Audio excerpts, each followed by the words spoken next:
Hi, everyone. Welcome to the Zone to Speak podcast. We're your hosts, Debbie and Juliana.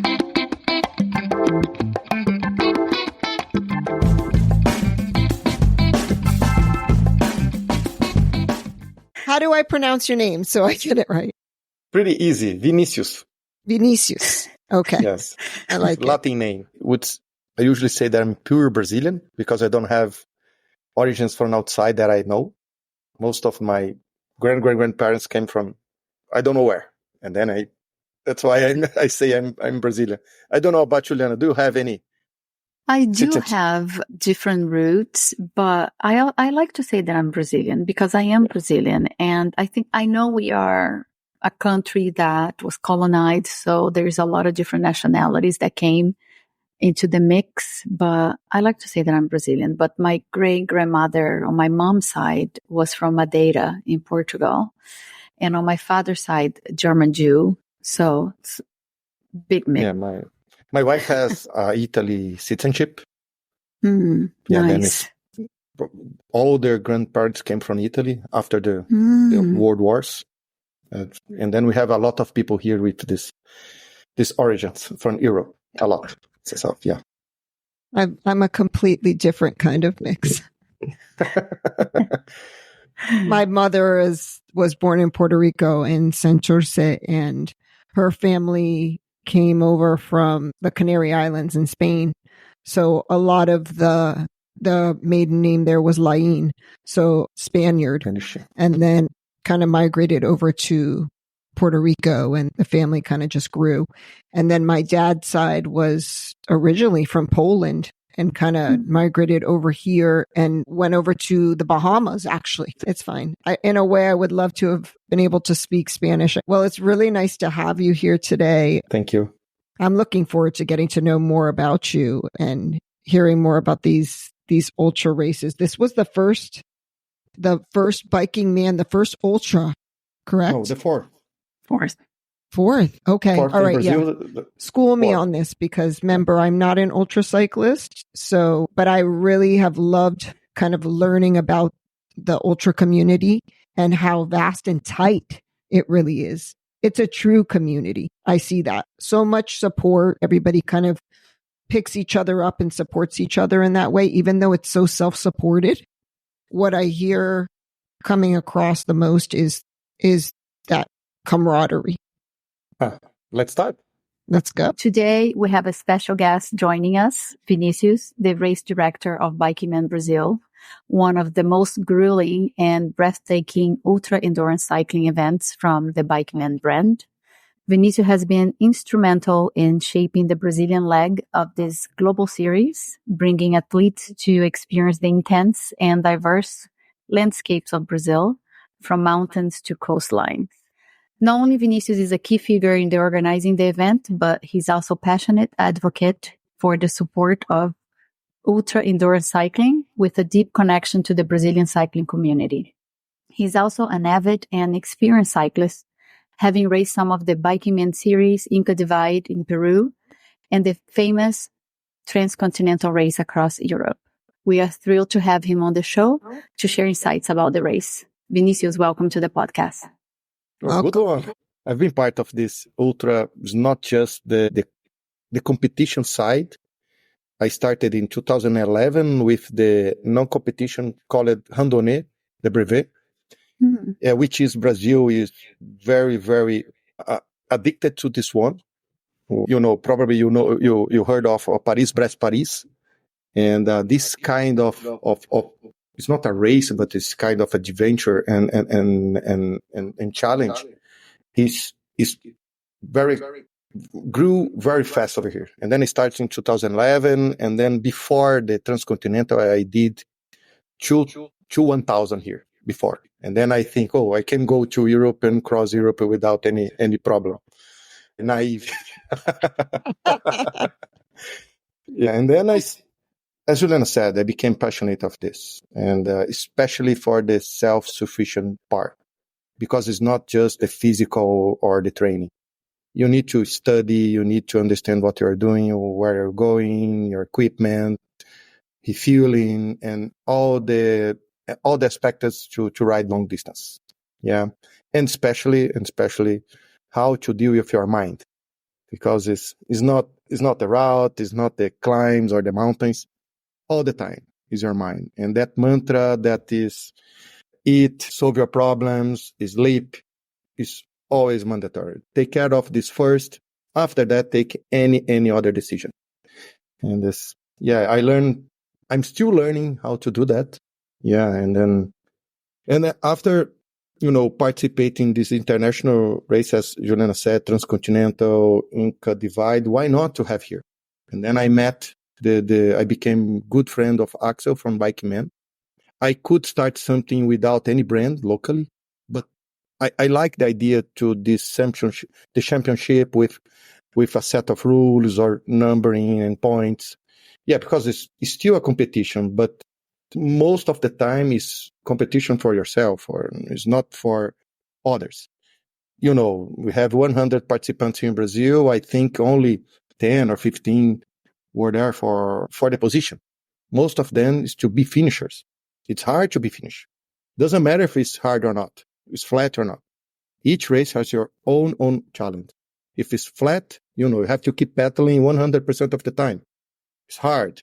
If you have climbs, if you have, gravel, if you just tarmac, it doesn't matter. It's still a big challenge. And why not to have here? And then I started to have, the idea it was to have in 2020, but pandemic came, and then I had to postpone for 2021, and 2021 we had the first one, and then now we are in the fourth year.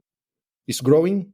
You said beautifully about the community, the engagement of community, the connection is unbelievable. I think I've been, I rode competitions in mountain bike, especially marathon. I never felt some connection like that in other type of cycling category or cycling subject. Someone told me that enduro is most closely to what we have today for this bikepacking community for ultra cycling, for enduro, but I'm not that crazy to go downhilling yet. What do you think is the tie in there with how much of a connection everybody kind of gains from each other? Emotion. Yeah. Emotion. I think it's because you are putting so much of yourself into it, full mind, body. It takes so much out of you. Is smiling, is tears and sweat, and then you're sharing that in a so natural way. Yeah, and then when you think that you over there, doesn't matter if you're rich or poor, you are feeling you are having the same experience. And then when you are in a place, and then doesn't matter your origins, doesn't matter how rich or how poor you are, the connection is the same. I think feeling is not comparing, but it's the same feeling when the soldiers in war. Everybody is feeling the same. They need to be close to each other to go further. That's true. I was going to say that it's like going through a survival experience that you create this bond that is so strong. Yeah. Especially with the cyclists that you're passing by, that you're closer to in the distance, because with 1,000 kilometers, people spread a little bit in different distances, but you do create such a special bond. It's just empathy, pure survival. It's strong. Yes, it is. Because you know what you're feeling and what they're going through, and there's somebody you can share that exact same experience with. And it's rare that you can do that with anybody else but that community. Yeah. And you feed off of each other. Yeah, that's it. And then you depend for, yourself and the people close to you. There is many people are looking for you. There is the touch watching and so on, but it's, you are there alone. And then you have to solve your questions, your problems, or even your mind tricking you. Give up, stop, sleep. This is not for you. And then you use those motivation, and then you became strong. I saw the transformation for 1,000 event, 1 week. The transformation that is, ignite for so many people is unbelievable. Yeah. My wife was a finisher last year. It was a decision point for us to have our kid. It's unbelievable because if I can do this, I can be a mother. I agree. Something like, but you just it can trigger many this the tipping points of you to move for another stage. Your problems at your work, okay, I can solve it. If I cannot solve it, okay, let's move on. Something like that. It's the same with the bike. If it's a mechanical and it's something out of your control, but it's something sometimes mind wise or energy wise. Okay, the answer is more simple than we think. In order to bike, in order to keep moving, I need to eat a little bit more. I may need to take a little nap. May need to rest a little more. You kind of know what you need to do. And you have to learn on your feet all those clues and really listen to yourself and say, why is my mind playing with me at this moment? What can I do differently? It's so much, like you said, it's a complete mind trick. How was to bring the race to Brazil? How was to organize? I know you put so much into, I've been to quite a few races and I see how much it means to you, and the organization for me was stellar. Tell me about your experience. Let's start. I'm a mechanical engineer, and then I have this engineer part of me very strong. And then I like this organization or structure thing. And most of the time, I organize by feeling, because right now I'm working in a very big consulting company in the supply chain branch, and then logistics and all this stuff is part of my daily job. And to put some of this experience together with my bicycle addicted side together, that's why I became, and with the experience of BikingMan, because BikingMan right now, they have more than 40 events. And then for sure, I'm relying on this experience here. And with my experience here, they are improving theirs. This is the only race that is not organized by BikingMan itself. I'm pretty proud to be the only race director aside of the BikingMan organization in France. I gained their trust because of my experience here. And in Brazil, because no one is used to do something like this. And then there is no reference. I had to create everything by scratch here. But it's not huge. The first edition, it was, 70, the second, the third, and now we have 100. And probably we have to fix or to have limitation of the registration next year. Hope so. Let's see. It's nice to not keep it, to grow it too fast in a way, because it helps you to learn and grow. And what are we doing? What else do we need to do? What can we do better? What can we do less of? So it does help to start in that way. Was that overwhelming at all to start? The first year we had to be more reduced on the features of the event because of the 2021 is still under some restrictions. Yeah, right. we had the pandemic. Yeah, but at the time it wasn't bad over here in Brazil, but we still had some points, but it was okay. But we much more tight to the organization. And then the next year we had much more coverage. And as you said, each year we grew. Keep growing. And this year I have a very, very good partnership with Alice that boosts the media coverage. She managed flawlessly the media aspect of the event. Then we had Brazil is a different story about social media. Completely different story. Tell me about that. You have no idea. When you look for the Instagram numbers or the access of the Dutch watching, it's unbelievable. We had more than 250,000 views on the Dutch watching page, in 5 days. It's a world record. I don't think incredible. TCR has something like that. Not comparing, Amazing. but this is Brazil. Yeah, this is the transcontinental's huge. Yeah, so but this is Brazil. Brazil is anything that you do in the media, online media, is a boom. And look, I had for during the arrival of the first one, we have three lives parallel on Instagram. I think some more than 3,000 viewers. It was midday, work day, and people are connected, looking, trying to see the first one. When you think about when you think about this, and everybody's watching, for the bad, for the good, we can talk about the bad, but for both, it's huge. And then It is. This is something that we are improving on for the European versions, because European, they're not connected like us. They consume much more structured content, beautiful pictures. Over here, they like organic.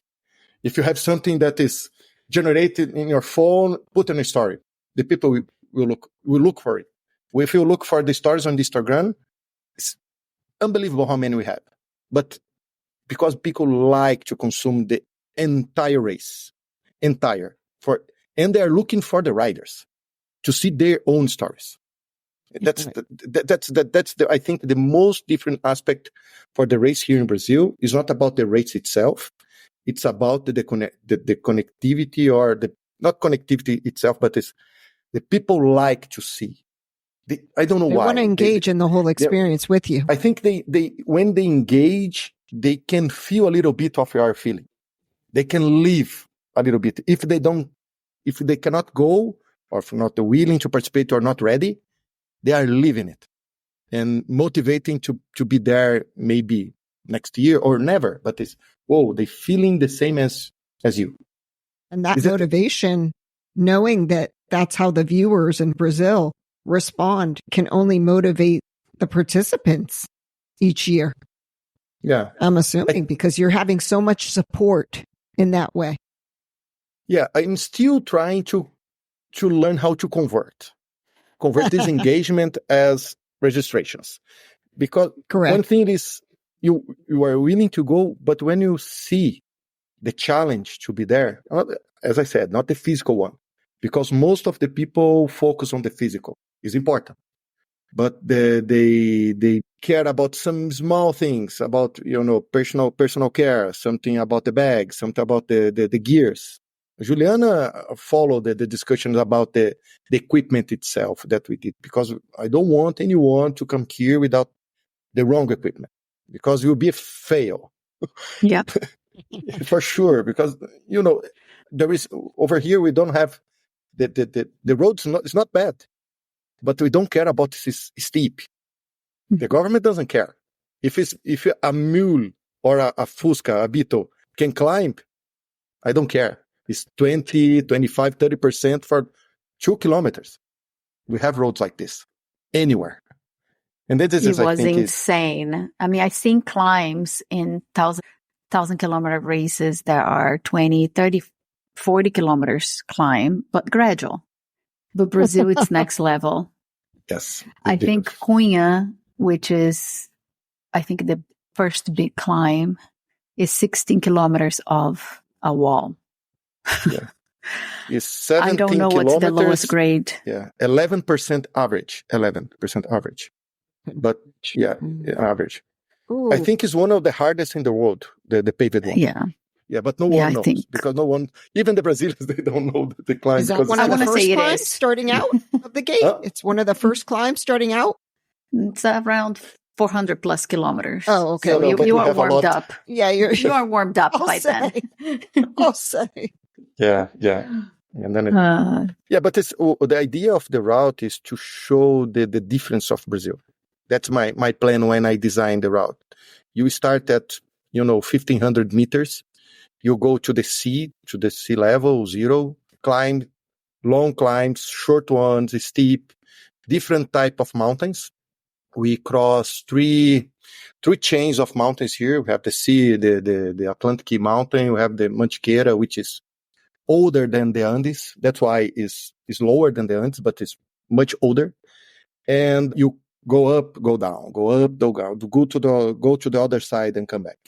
And you reach almost 2,500 meters of altitude. No one knows about, it's possible to reach 2,500 meters in Brazil? Yes. And it's not hard to get there. It's pretty close to Rio de Janeiro, for example. It's between Rio de Janeiro and São Paulo. And the route itself is between one of the two biggest cities in the South America, Rio de Janeiro and São Paulo, and a completely, some places untouched areas, still national parks, it's beautiful. It's beautiful. That's the idea, is to show a little bit of everything that we have in Brazil. Over here, we train as a cyclist in highways. We ride on highways during the race. It's dangerous. That's the way we train. It's the way we ride. That's the way it is here. It's dangerous for us. It's part of the sport. Yeah, it's part of. Are you the one personally designing the route? Do you have a team that helps you design the route? And is it This is something that just me. Why? Because as a race director, I want to know exactly each corner. Okay. I can explain if I have anything. Someone sent me a picture yesterday about drafting. Drafting is allowed just for the start of the race, because I was telling Juliana, if you cannot control, why put rules? If it's not possible, then during the start, a bunch start like 100. It's not possible to control drafting. And then I have 100 kilometers allowed to draft. And then someone sent a picture. Look, this picture. The people are drafting close to Paraty. It's 400 kilometers. And no. This is 50 kilometers in that place, because I know each part of the race by heart. And then this is pretty important for the race director, because if you have any issue, you can find a way to get there. And people keep asking me, you have to move your race to any other part in Brazil. It's complex, because I don't know there. I don't know the details of the region. I don't know the best ways to get fast, because if you have some issue, you have to be there fast. Then you need to understand what is the best road for the car to reach that place. Or to, you have the riders spread across the race for 500 kilometers. Yeah. We have someone that won the race. We have a finisher that arrived 500 kilometers later. If you think about that. Right. It's tough logistics. Yeah. Yes. Completely. But, as a Brazilian, I would love to have more people coming internationally to this race, because everything that we said, it's so beautiful, it's so diverse. But I also feel like the Brazilian camaraderie is different. People are so welcoming. It's such a different vibe that you need to go there to experience. And even the organization had such many touches that are so special. Like, I think it was a checkpoint 3. I did kind of like those. Checkpoint 2. Checkpoint 2. The luck method. So they had little messages you could pick from a jar and read a message randomly. So it's a lot of this moment. And this is not, I didn't ask. Came from especially for the volunteers there. I didn't ask. And Brilliant. This happened in each CP. They have their own mood. For example, the CP1, Renata is the manager for the past 4 years. It's unbelievable, the reception. You saw, Juliana, over there. Yes, unbelievable. Immediately, what do you need? Sit down, get your food. Here's a bedroom for you to rest. I'm like, wow, this is luxury. Yeah, but it's not this is not organization. This is, they like to do it. But this is the Brazilian way. Yeah. Same for CP2. The same for CP3. CP3, I told them, we have just a place for the control. We have some fruits or some biscuits just for comfortable food, because someone arrived there in desperation at 3 a.m. I don't want anyone starving to die. That's why. It's just a simple thing. But the volunteers discussed with the bar owner. They had a gym for gymnastics there. And during the night, they have a place for people to sleep. Because what can we do to give some comfort for some of them? Okay. But it's not for official organization. This is, I think, there is something important from here. The unofficial part, the people, is not just for one, it's for everybody. And then it's just caring for people. Yeah, and came from the community, the local community, that suggests, I have a place. They can sleep there, no problem. I have my home there. They need to get a shower. okay, pay some, and then they can take a shower. Yeah, I'm a mechanic. Stop at my house anytime. I'll be here 24 hours for anyone that has a problem. Brazilian way. They are making money, but it's not just about the money. They want to people to move further. They want to people to finish. They understand that is okay. If I give this help, it's not mandatory. There is not organized by the race itself, but they will finish, and they feel happy if the people they supported finish. I think this is the Brazilian way to playing a small part in something. Yeah. And as a whole, and then this is small part that makes a big difference. We cannot make a mistake that this is support, because this is available for everyone and is not organized. It's organic. It's there. Right. It's not prepared. It's still self-supported. It's volunteering and just giving to the actual participants. Yeah, that's it. And then I'm happy because the people feel the race, and they every time, we will come next year. When will be? Yeah. I never tell. I never told them that. No, it's fine. Oh, but it's now. But no one told us. I will not tell. Oh, wow. It's just because I've seen a lot of rules come up now with other events, and a lot of bylines that kind of come up as to like what is support, what is not allowed, what is allowed, what can you and can't you do. Yeah. In other races, is that frowned up? Yeah. Is that frowned upon to even have outside support in that way from volunteers? You can't accept it. How does that work? No, we can. Over here, you can? Yes, okay. You can. It's different from other ones. Because I think the problem is if you order in advance in a specific way. What I say, for example, anyone can book a hotel in advance. Anyone. I cannot control that. It's digital. Take a phone and call. The route is shared in advance. It's there. They can do everything they want, but the rule should be available for everyone. Doesn't matter if it's a hotel, is a corporate phone. Call it. Do your reservation. If you did, no one did before. It was there. Okay. We have to leave our digital society where it's available. You can call, you can send a WhatsApp, and do your booking. Okay. I think that's the point. My concern is if you are sending something specific for you, or if you have something that is not public available. If you, for example, Airbnb is public available. Anyone can book using Airbnb booking or whatever.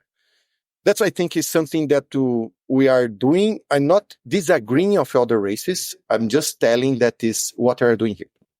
Be very technical there, like Juliana said, with the logistics of things, with dot watching and everything. There's only so much you can control. You can hope that everybody is participating within, right? Yeah, within always the onus is from the cyclist. If I don't know, the onus is from the cyclist side. I explain very clear. If you have something, tell the organization immediately. Send a message or call us. Because if I know, if someone asks me, no, he did that, it's okay, it's under the rules, I'm aware. Move on. Because if someone, as I said, the social media is a killing machine. And someone starts to put something, and then grow big. And then the problem is I have to have one penalty or something for the rider because he did commit to the rules. But if he told me before, that's fine. I'm aware. I can take we can correct the path of this because, to follow the route is difficult. Many mistakes. And someone did a wrong correction. And then I discuss, okay. So most of the time, there is no need for any penalty because the route that the rider took is much worse than the rest, or much longer. I don't need to punish anyone because they already punished it. Exactly. They got punished themselves. That's fine. So there is a form of communication throughout. It's up to the rider to use that form of communication to let you know what's going on. So is there, with this, how do they do this? Is there a WhatsApp. number, a WhatsApp that is WhatsApp? Yeah. Okay. WhatsApp. And that WhatsApp goes group directly to the race, to you. Mhm. Okay. All right. Yeah. So, Vinny, you are a huge women supporter. We know that. And this year you did something different that was really cool, which was give every woman 50% off to enter and be part of the race. So I haven't even seen that done anywhere to any type of race, not even ultras, beyond ultras. So that's really cool. Tell us a little bit more about how you envision trying to get more women into the race. I think it's the participation for women is not about if they are not prepared or not. It's about the amount of women cycling. If I want to have more women riding 1,000 kilometers, I need women riding 20, 50, 100, being part of those events, or not just for sport or for health, but it's for participating of the other type of race, mountain biking, gravel, whatever.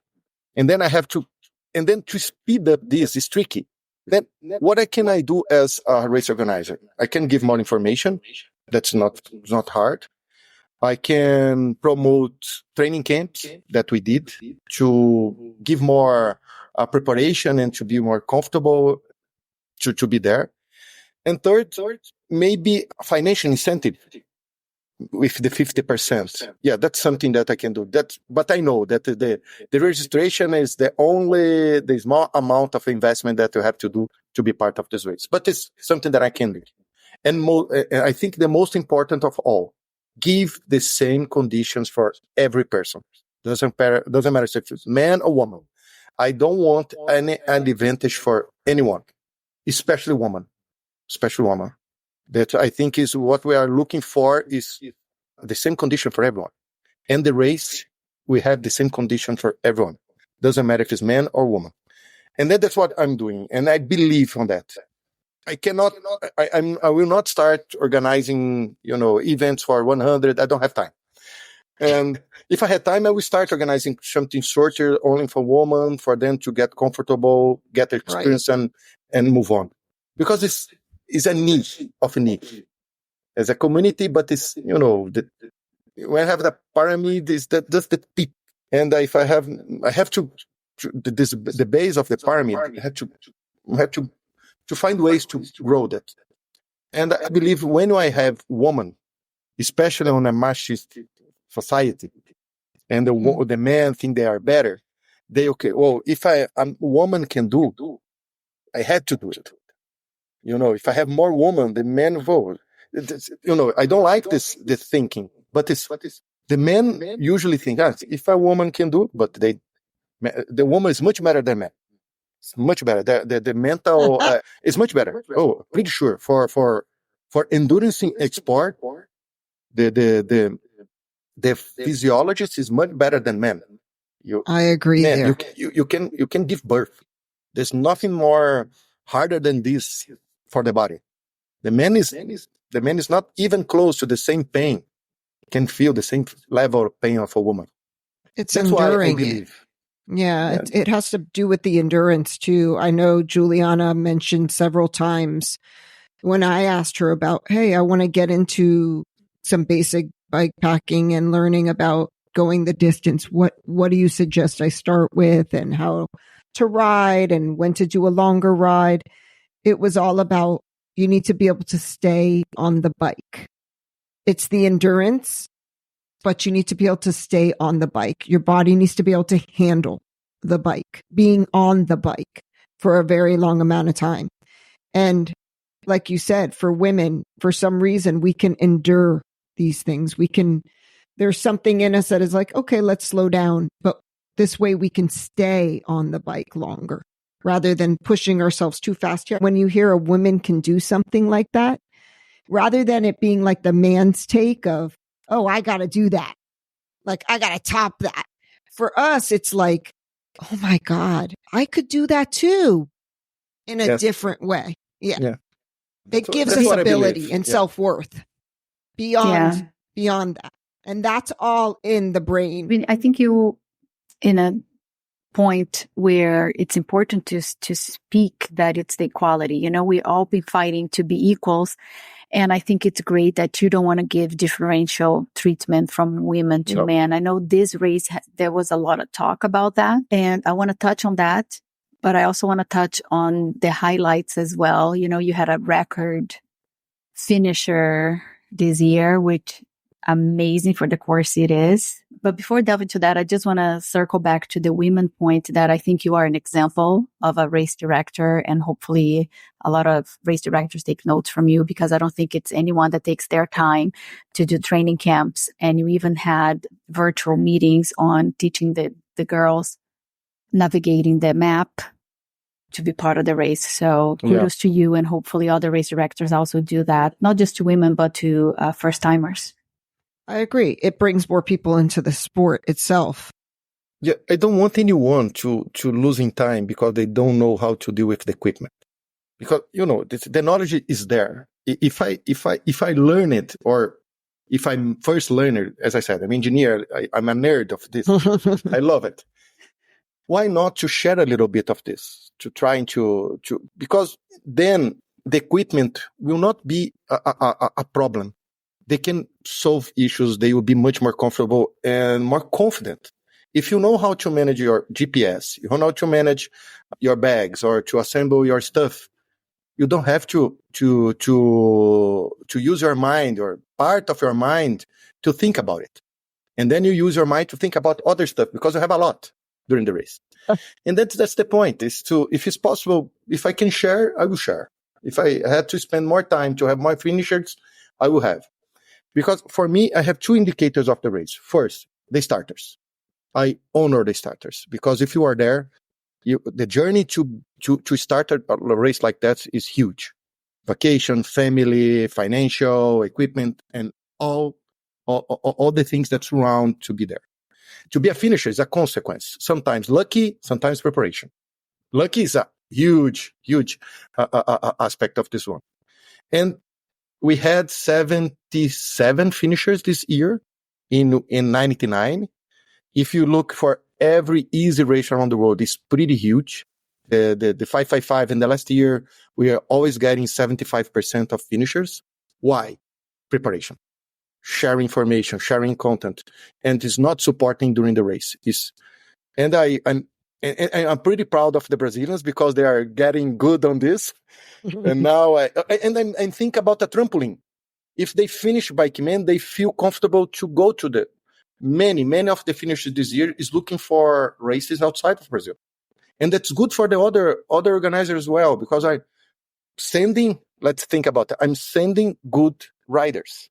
They don't have to think about, those rain is always a pain in the, no. You're giving them the preparation they need to move forward. Grow in the community. Yeah, correct. The community. And most of the people now, I don't have anymore to be alone preparing the orders.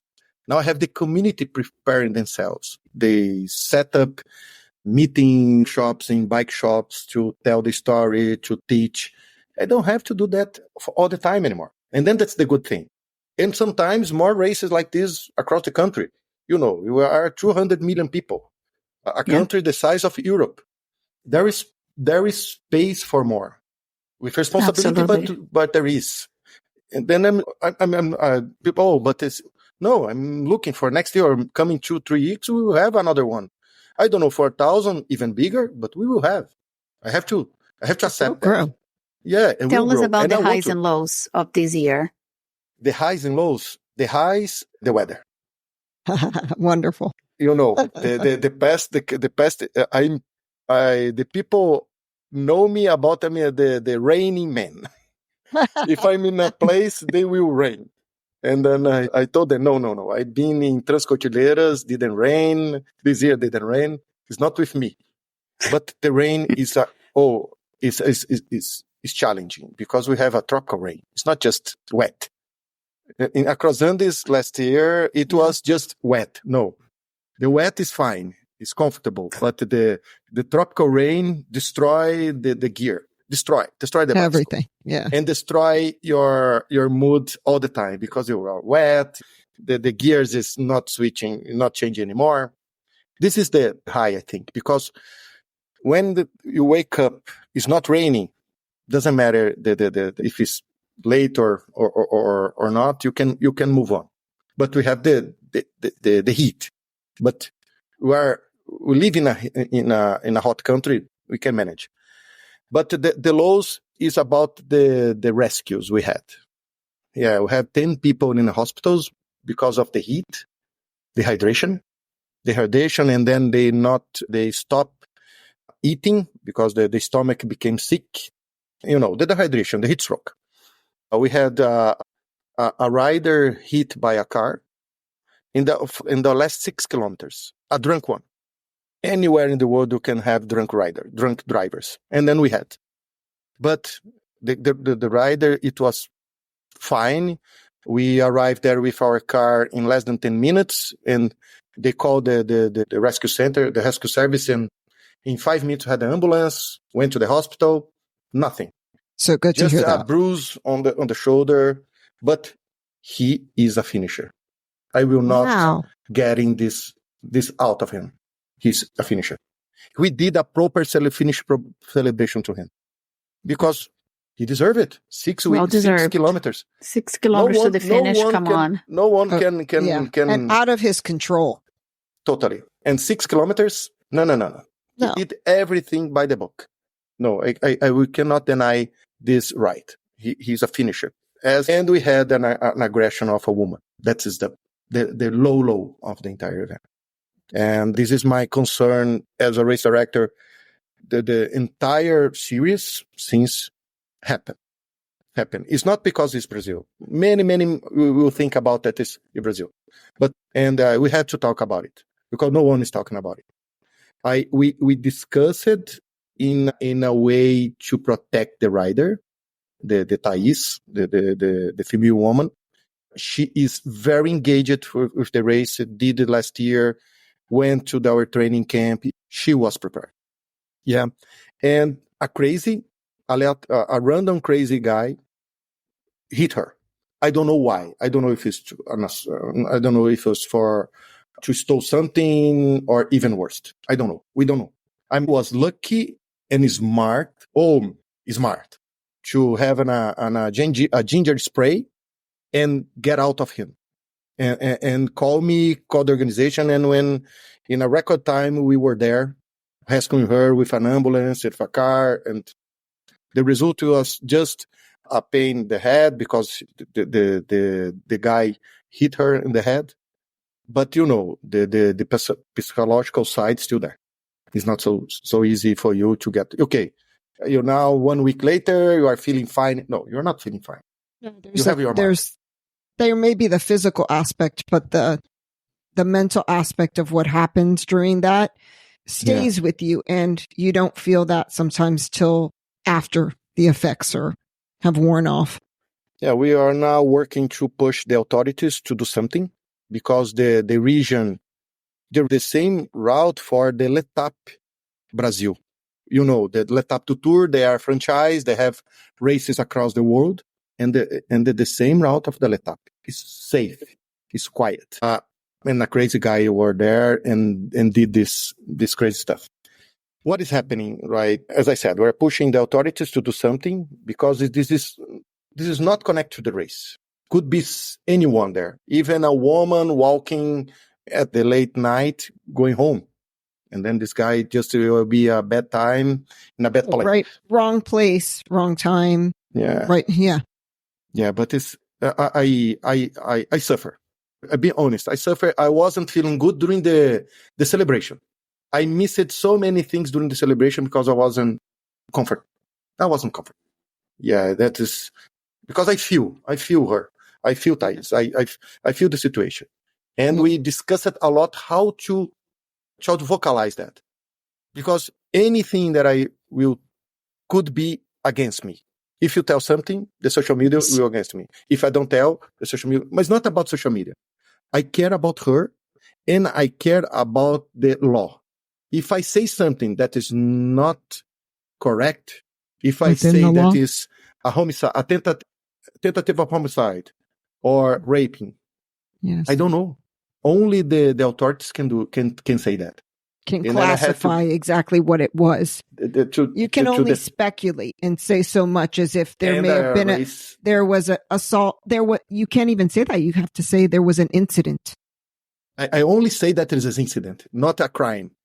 Many people know this is a crime. Okay, you are a lawyer. You can say. I'm an engineer. I cannot say.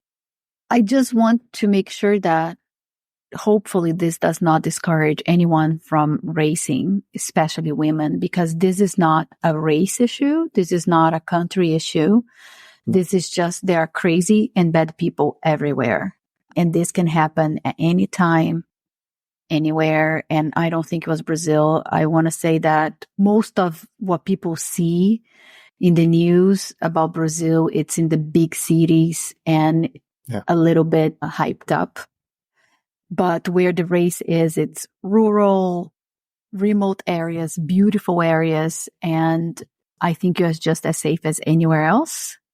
This is an unfortunate event with someone that we don't know the intentions. It's not someone that said, give me your bike or anything like that. So we don't know what's the intentions of this person. But Brazil is a beautiful destination. And this is a great race to be part of as any other ultra. I know this happens in Europe as well. And other locations. I raced in Africa. So you are a woman alone riding your bike, or even if you're just a woman alone anywhere, you can be a victim of this type of craziness or we have bad to review our intentions. society. We still have to discuss this because a society issue.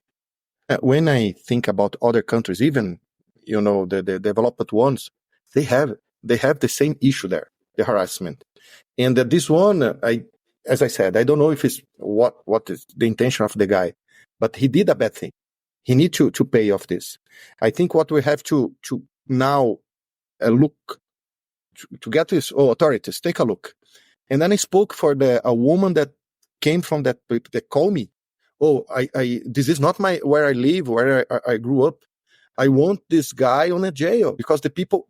The region is a tourist place and everybody will listen about that. They will stop coming here. The economy maybe will get some impact.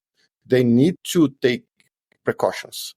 Agree. That's one event can affect so many other things and it can snowball into so many other bigger issues, like you said, tourism, safety overall. Because of just a crazy guy. It's not the region itself. It's just a crazy over an one. isolated incident. Yeah, but I think I'm rethinking many of the aspects of the race, especially our safety procedures. Every incident that we had during the race, we were very fast in be there, even faster than the authorities. They call it the authorities, for example, the ambulance. We arrive first, but it's a self-sufficient. But we are looking for everyone during the race.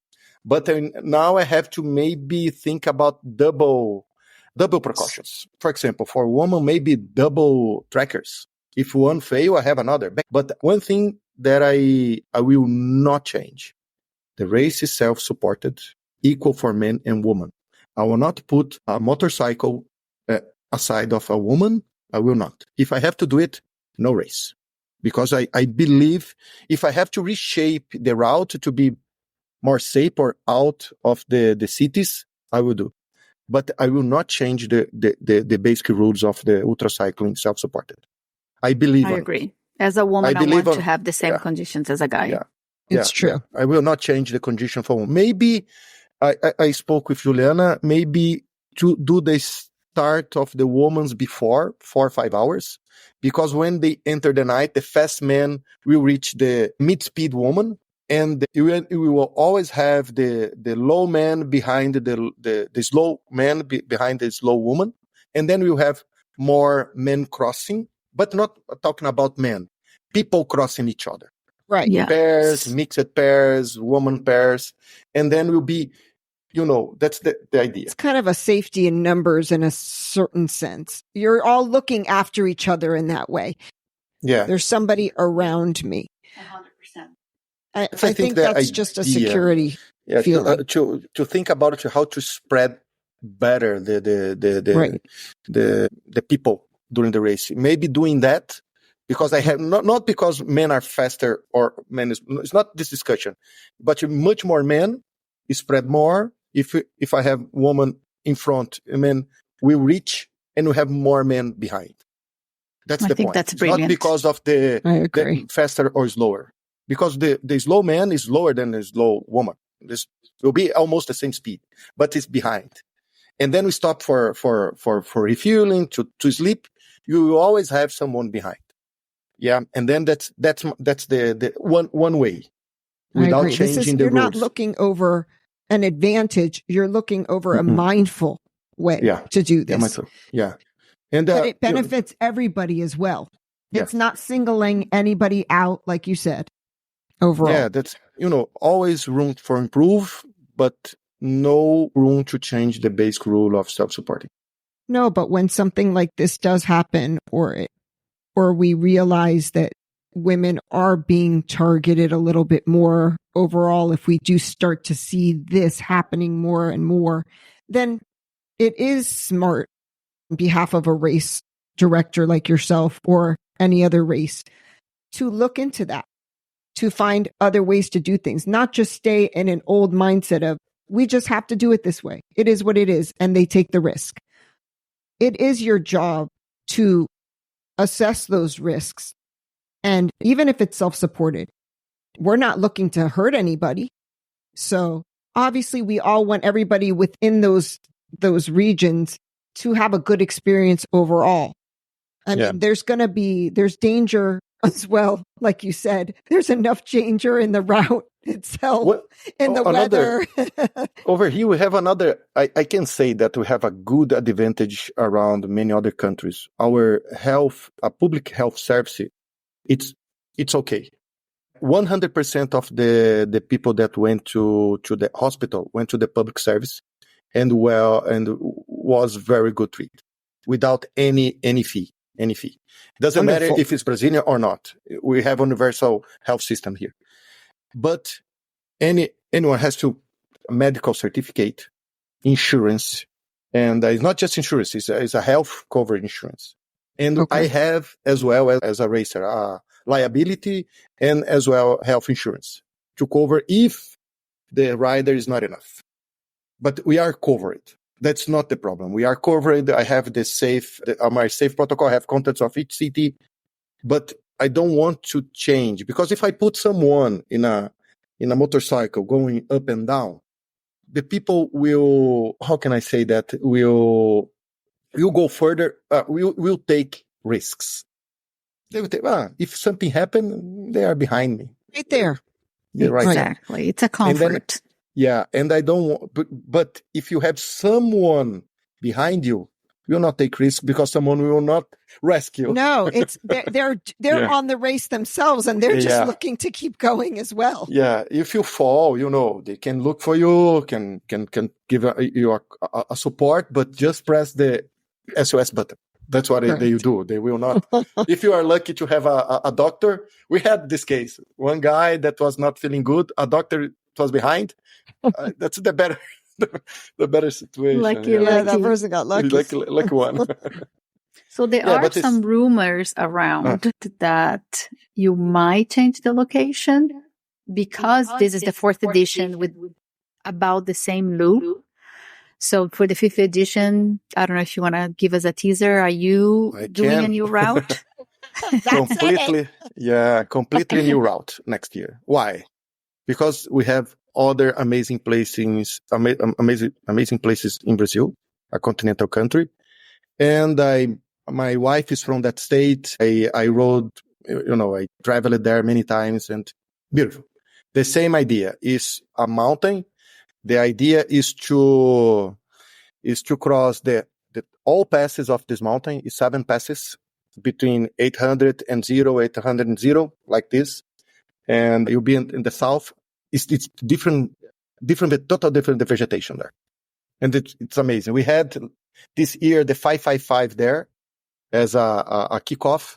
The 55 is 500 with 55 hours of time limit.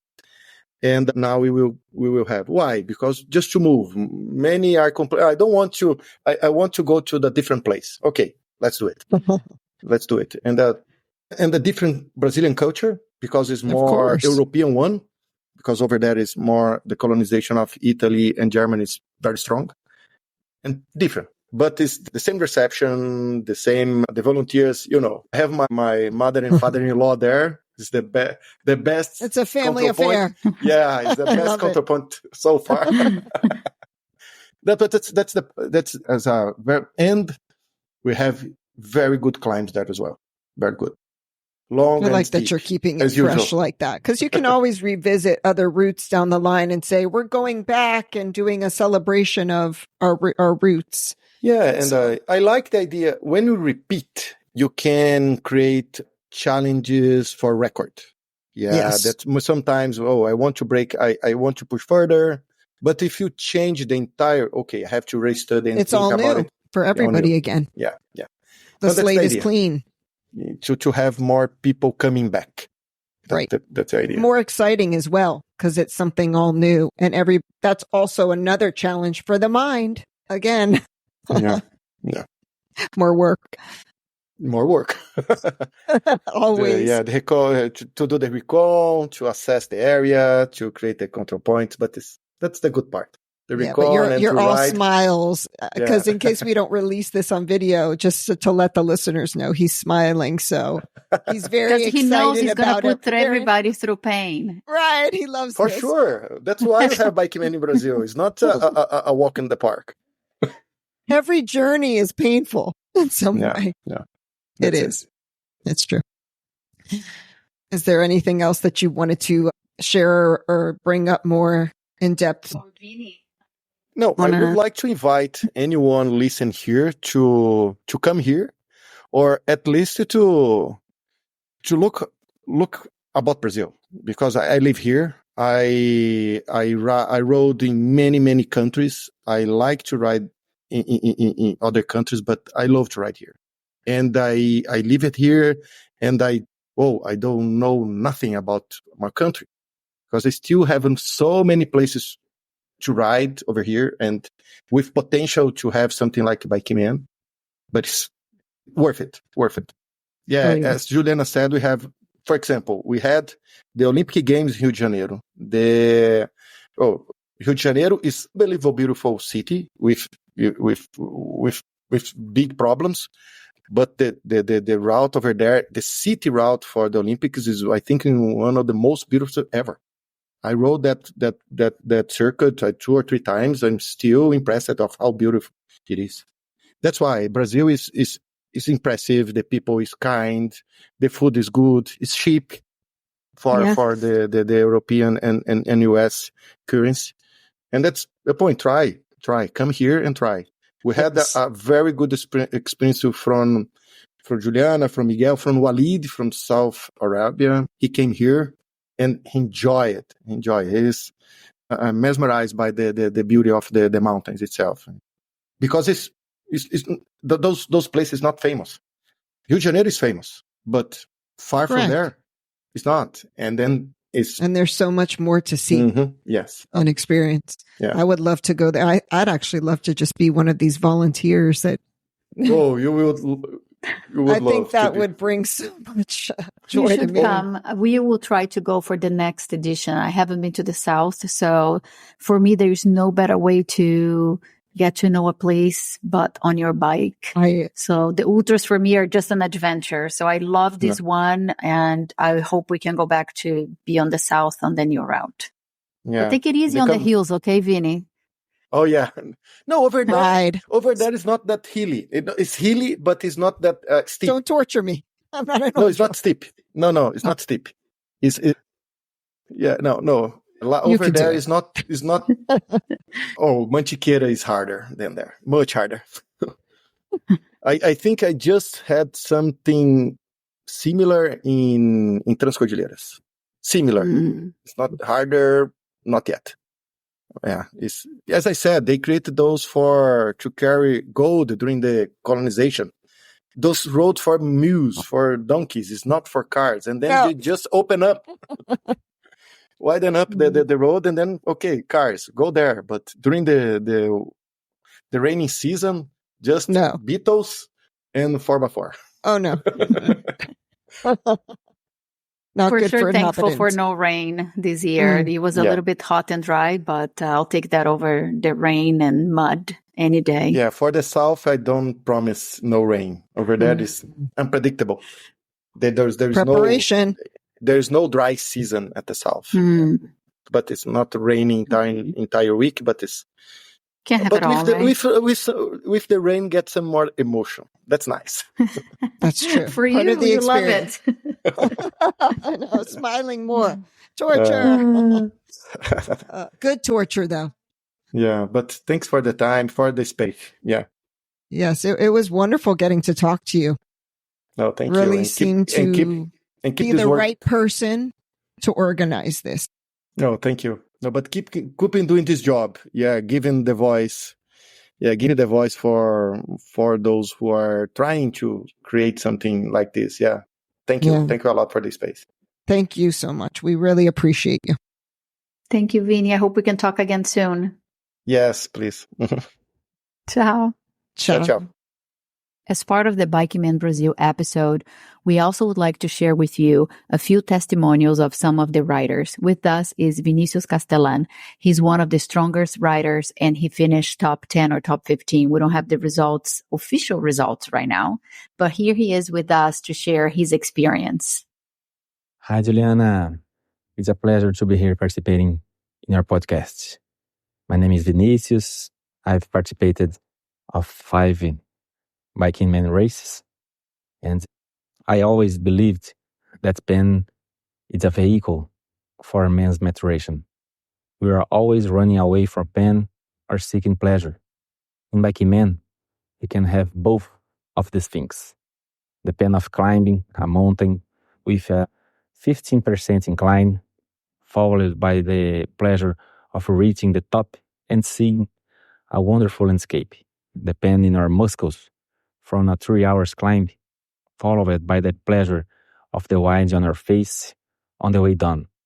The pain of hunger and thirst is rewarded by the pleasure of simple food or waterfall water. This dichotomy between pain and pleasure, which is repeated more than 100 times in BikingMan, raises our dopamine to astronomical levels. It may even seem like an addiction to those who don't cycle. It may even seem like sadomasochism. But I understand it was a good addiction, which only makes us more grateful for the opportunity we have in being able to participate in in a race like this. Thank you, Juliana, again for the opportunity to share a little of my experience of participating in a BikingMan race. Thank you, Vinicius, for sharing that. Beautiful words, beautifully said. And now Laura is joining us. She was the first female finisher. Congratulations on your win. Tell us about what you did differently this time. Last edition, you had to DNF, which is did not finish. And this year you went straight to champion. Tell us more. Hello, everyone. I'm Laura. I'm 39. I'm from Brazil, and I'm married and mother of Maria, my gorgeous daughter. I attended the BikingMan Brazil in 2024, and I'm going to tell you about my experience in this amazing ride. We were lucky this year because it wasn't raining, which is very common this season in the place of the ride. But we had to struggle with the very hot weather, so we need to pay attention in hydration and also races. My first contact with this ride was last year, 2023, and I gave up at the kilometer 570 because of the awful rushes I had. So this was a great challenge for me this year. So for this year, I did a better preparation about bike trainings, workout, and properly diet, all to achieve my best shape. And it made a huge difference for me. I had a better performance than I expected to have, and it made me feel more confident and I could enjoy the journey and the beautiful views and enjoy other riders to talk about life and made new friends. The hardest moment for me was when I needed to decide to be a champion or not. So I decided to be, and in that moment, I needed to keep riding for 25 hours without sleeping. It was very hard, but amazing as well, because I was with my close friends. So we need to riding all night, and it was an epic journey for us.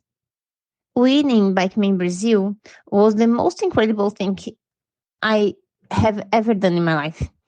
I wish all people could find themselves by doing something that make them happy as I am today. Thanks, Laura, and congratulations again. Next, we spoke with Lily. She had a lot of problems navigating, took a wrong turn, had to come back, but nonetheless, she finished and took third place.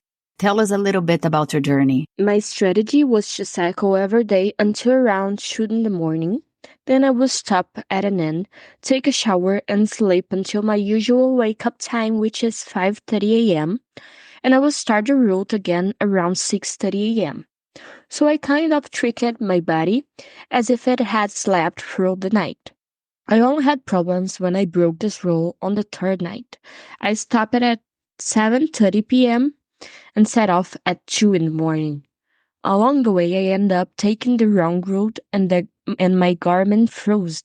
Even though I was on the wrong path, it was saying that I was right, and I kept going until I reached the top of a tough mountain. When I realized I had climbed the wrong mountain, I had to go back to the point where I had taken the wrong turn to restart on the correct route, which was only possible by 8:30 a.m. So I lost a lot of hours with this problem. Thank you, Lily. Your perseverance is really inspiring to us all. Now we have a exceptional testimonial from Léo Pedalando pelo Mundo, which translates to Léo riding around the world. His testimonial is in Portuguese, and I will try to translate it a little bit for you. Léo has done all the BikingMan Brazil editions, and he talks to us about how this was so special because he's always on his bike doing a lot of big events like crossing America, Alaska to Chile. And this time he was well rested, and the weather also collaborated, and it was great, not just because of the weather, but because he didn't have to pack heavy clothes, and he went lighter, and he was able to finish on his best time ever in 75 hours. And mainly it was very gratifying to meet new people and see old friends. He hoped to meet us in other events and see new people, new food, and new views. So here is Léo's testimonial for you. Ei, Ju, tudo bem, querida? Léo que tá falando. Bom, vou relatar aqui para você a minha experiência nessa edição de 2024 do BikingMan. Eu fiz todas as edições, né, as 4 edições aqui no Brasil, e essa edição de 2024 foi especial, por mais que eu já tinha tido contato, né, nas outras 3 anteriores, já conhecia o percurso e tudo mais, mas essa foi especial pelo seguinte motivo: todas as outras edições eu estava vindo de uma grande travessia, então eu nunca estava 100%. E nessa edição foi a edição que eu estava mais descansado, né? Eu tinha feito a Race Across America, participado da Race Across America no meio do ano ali, mas eu tive bastante tempo para descansar. E foi uma edição também que eu fui bem... Devido ao tempo não tá com previsão de chuva, né? Eu não levei tantas roupas para frio. Então não precisei levar tantas malas. A mala do canote ali não foi necessário levar. Então foi uma edição também que eu usei a bolsa de hidratação, não tenho costume de fazer isso e passei a usar. E que mais? A minha relação da bicicleta também, primeira vez que eu fiz o BikingMan com uma relação de 12 velocidades, né? Que tinha o cassete ali GRX, né? Cogzinho de 10 e a catraca ali maior de 51. Então 12 velocidades. E E tinha bastante gente também, né? A edição que, se eu não tiver enganado, teve o maior número de inscritos. E de fato não choveu, né? Eu fiz o meu melhor tempo no BikingMan desde que começou a ter essa prova aqui no Brasil. E, e o melhor, né? Participar de um evento onde tem tantas pessoas conhecidas, outras nem conhecidas, mas que estão ali pelo mesmo propósito, né? Desfrutar de uma, né? De uma prova, de um encontro, de experiências, conversar. Então, para mim, isso foi muito gratificante. Então é isso. Foi muito bom revê-la. A gente tinha se encontrado lá na Cruzande, no Chile. Foi muito bom conhecer o seu marido também. Andamos bastante tempo junto. E é isso. Foi mais uma experiência que rendeu bons frutos para mim, tá? Mais uma vez finish aí do BikingMan. E estamos aí, né? Quem sabe de repente encontrar vocês em outros eventos também, né? Desfrutar de outros eventos, outras coisas, outros lugares, outras paisagens, outras pessoas, outras culinárias. Eu acho que é importante fazer essa diversificação aí, tá bom? Mas é isso. Minha participação no BikingMan foi proveitosa, foi satisfatória e fiquei muito feliz de participar mais uma vez aí da 4ª edição do BikingMan Brasil. Tá bom? Um abraço, fique com Deus e nos vemos. And that's a wrap, everyone. Thank you so much for listening. I hope you enjoyed this episode. That's all for today's episode. We want to thank you, our listeners, for tuning in. Your support means everything to us. If you enjoyed this episode, please consider subscribing, leaving a review, and sharing it with your friends. Feel free to share your thoughts and feedback. We love hearing from you.